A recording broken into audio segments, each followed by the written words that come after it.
beloved Boss Mike Cervera. Yung aking idol na si Marcoleta ano yon? Ay bay, mga kababayan, wala na daw humbayad ang mga nagbibilho ng 2,000 pababa ng kuryente. O kung kayo yung kuryente nyo ang bilho ninyo 2,000 pababa, o kaya 19, 1950, 1990, 1999, ang mga kababayan, hindi ho nyo yan babayaran. Yan ho yung pinangako ni Marcoleta. Pakinggan ho ninyo. Pasok! Kumukonsumo ng 2,000 pesos na kuryente pababa, ilibre na po natin yan. Yan, mga kababayan, narinig ho ninyo. Lahat po ng kumukonsumo ng 2,000 pababa, kumukonsumo ng kuryente, pababa, ay ililibre na ho ni Marcoleta, ang idol ko. Ayan ipinangako ho yung mga kababayan. Sa bunganga niya galing yan, mga kababayan eto, pakinggan naman ninyo. Lahat po ng kumukonsumo ng 2,000 pesos na kuryente pababa, ilibre na po natin yan. Ilan Naku, mga kababayan, paano kaya gagawin yan? Kung ang Pangulong Bongbong Marcos nagawa ho yung 20 pesos na bigas, ako ho'y duda din na mangyayari. Mukhang walang pagkakaiba ho ito kay Boy 10K. Sino? Si Cayetano. Pinangakuan tayo ng 10,000 kada tao, mga kababayan. 10,000 kada tao ang ibibigay na ayuda ni Cayetano. Ngayon, mga kababayan, hinalal ninyo, binoto ninyo dahil sa 10,000. Ngayon, nga tayo. Ngayon, mga kababayan, hindi kaya mapaparehas lang din ito? Promise me, OPM ito, mga kababayan. Promise me. Grabe, isipin nyo maigi. Kung ilang pamilya ang kumukonsumo ng 2,000 lang. Sa palagay ho ninyo, papayag kay Meralco? Walang niya. Ang Meralco, mga kababayan, lagi tayong dinudugasan. Lintik ang gulang niyan, mga kababayan, Tapos ililibre lang yung ating kuryente. Aba, matindi, mga kababayan. Pakinggan nyo uli. Idol Marcoleta, sana magawa mo yan. Eto na. Lahat po ng kumukonsumo ng 2,000 pesos na kuryente pababa, ilibre na po natin yan. Ilan Naku, ililibre daw ho ni Marcoleta. Paano kaya? Lintik na yan, sigurado kapag hindi ito nangyari, mga kababayan, sigurado, pag ito hindi nangyari, ito ang numero 1 na mangyayari po din mga kababayan, ito yung pambabatikos dito kay Idol Kaya nga ho, mga kababayan, may gumawa ng isang video po, mga kababayan, panoorin po ninyo, pasok!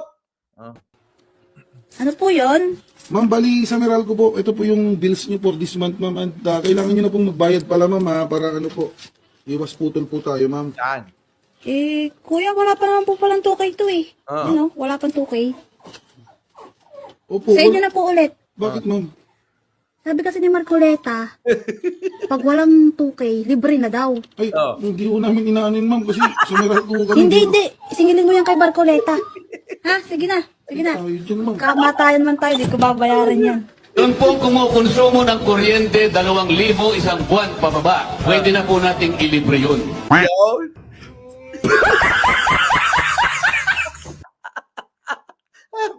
Paano na to, mga kababayan?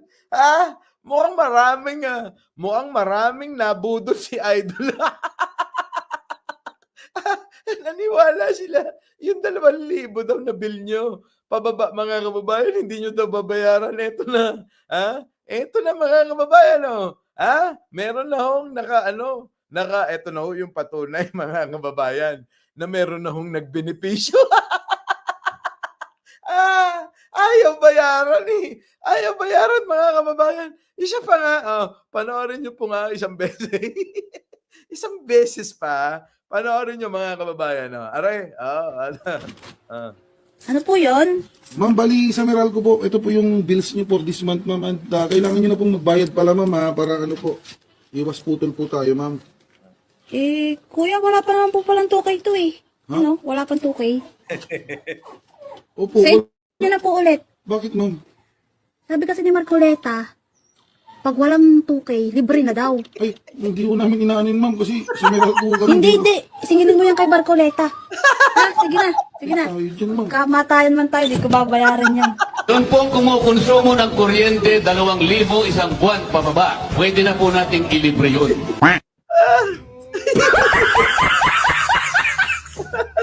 Teka, mga kababayan, no? Kanong babae na sinisingil ng Meralco, abay, magkamatayan tayo, hindi ako magbabayad niyan. Sinabi ni Marcoleta, libre na eh.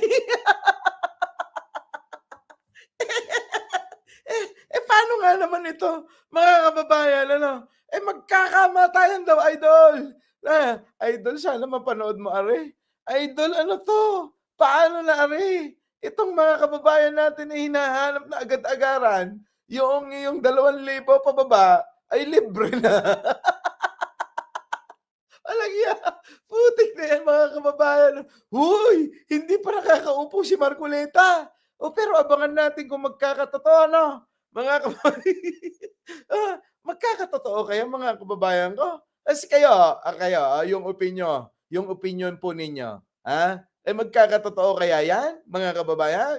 Na ano, yung 2,000 pababa. Nako, Diyos ko, ang laking lugi ng Meralco neto. Ang problema, mga kababayan, sasabihin ni Marcoleta, oh, Mr. President, i-subsidize mo to. Ikaw ang nangako. Idol Marcoleta, tanda mo, ikaw nangako, ha? Hindi ho si Pangulong Bongbong Marcos. Baka mamaya si Pangulong Bongbong Marcos ang pagbayarin mo dyan o panagutin mo. Abay, hindi. Huwag ganon. Oo. Ay, alam nyo naman ang Pangulo. Buti pa si Pangulo, yung pangako, mga kababayan, na bigas. Aba, mga kababayan, natupad na ho eh. Di po ba? Yan hong, ako'y duda talaga. Oo, yung libre sa kuryente na 2,000 pababa na bill po ninyo, mga kababayan. Hindi ako naniniwalang matutupad yan. Pero, harinawa, no? Oo. Kung si Marcoleta at bumulong kay Kibuloy, sasabihin ni Kibuloy, matutupad yan, Eka.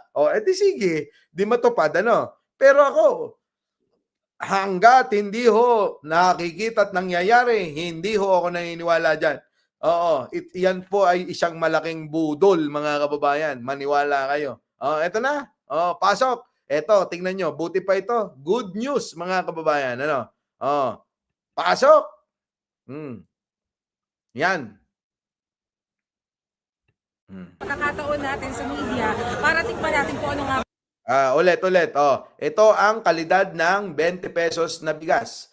Mga kababayan ng mga taga-media. Opo, ng GMA7 po, mga kababayan, ha. Panoorin po ninyo. Ito ang kalidad ng 20 pesos na bigas na programa ni Pangulong Bongbong Marcos kasama po ang gobyerno niya. Opo, mga kababayan, ito panoorin yung natin. 20 pesos na bigas na binibenta ngayon sa mga pamilihan. Nauna na sila kanina mag-budol fight, pero ngayon pagkakataon natin sa media para tikman natin kung ano nga ba yung nasa nitong P20 o yung 20 pesos na bigas na ibinibenta ngayon sa mga kadiwa centers. Yan, mga kababayan, ha? Titikman na ho ni ating mga kababayan kung ano bang lasa, kung totoo bang ito'y panghayop, pangbaboy na katulad ni Rocket ni Sarah, mga kababayan, o ito po ba pwede naman pala at masarap o kung ano pa man ang reaksyon. Sige, panoorin natin sabay-sabay sapagkat di ko pa napapanood to. Ano yan? Anong lasa? Anong kalidad? Anong masasabi? Pasok!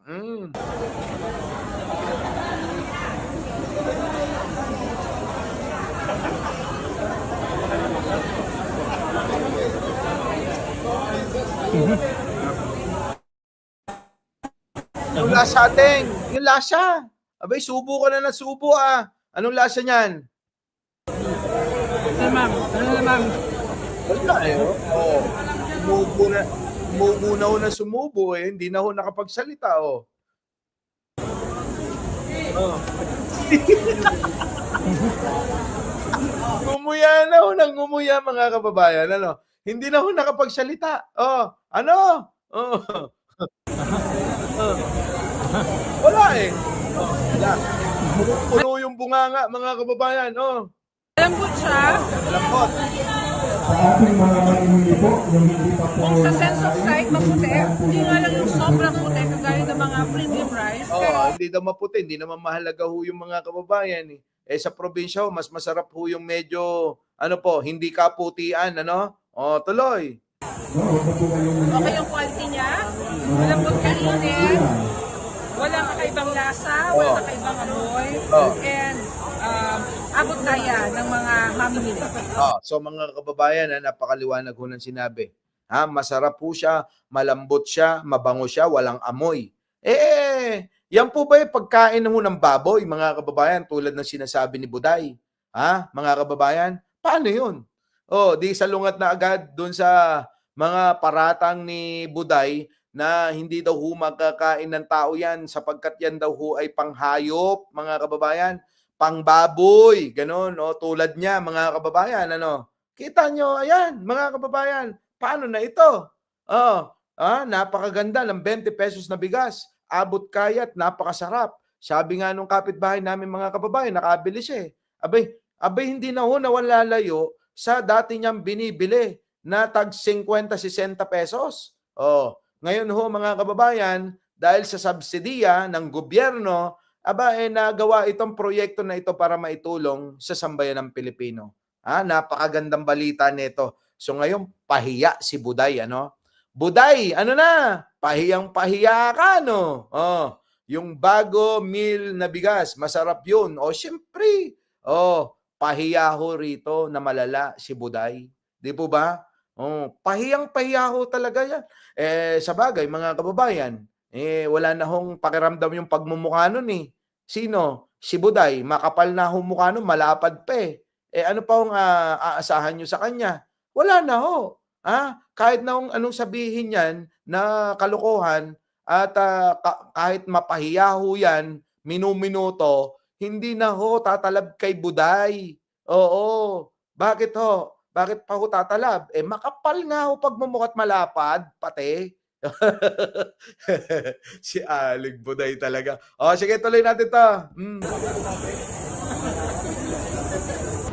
Ayan po, isang paalala at imbitasyon sa ating mga mamimili ng 20 si ate, mga kababayan, hindi na ho napigilang sumubo ng sumubo, ano? Mga kababayan, nasarapan ho itong taga GMA News sa 20 pesos na bigas kaya hindi na ho tinantanan. Mga kababayan, Kakain naman kayo? Okra. Thank you po.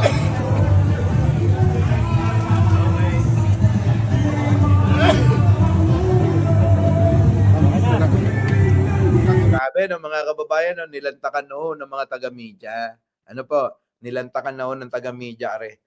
So mga kababayan, humaba yung ating oras at umabot na ho tayo ng 1 oras at 21 minuto sa kakakuda rito. Opo, mga kababayan.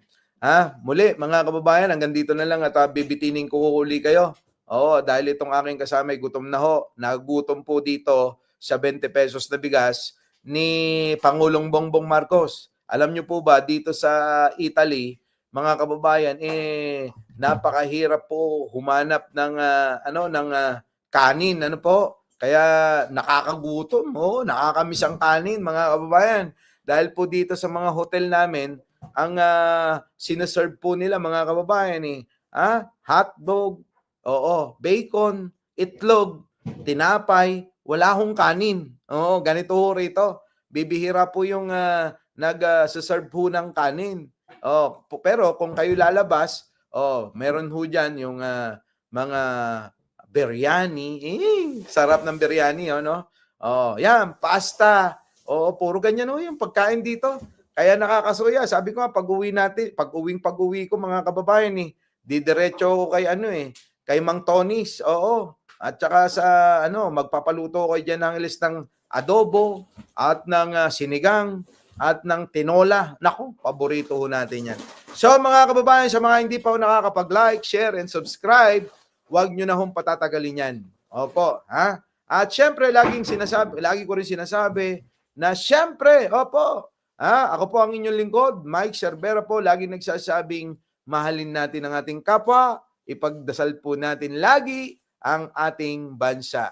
Magandang umaga, magandang hapon at magandang gabi. Sa mandako ng mundo, naroon kayo. Sayang mga kababayan, siguro gagawin ko na lang habang nasa ibang lugar kami.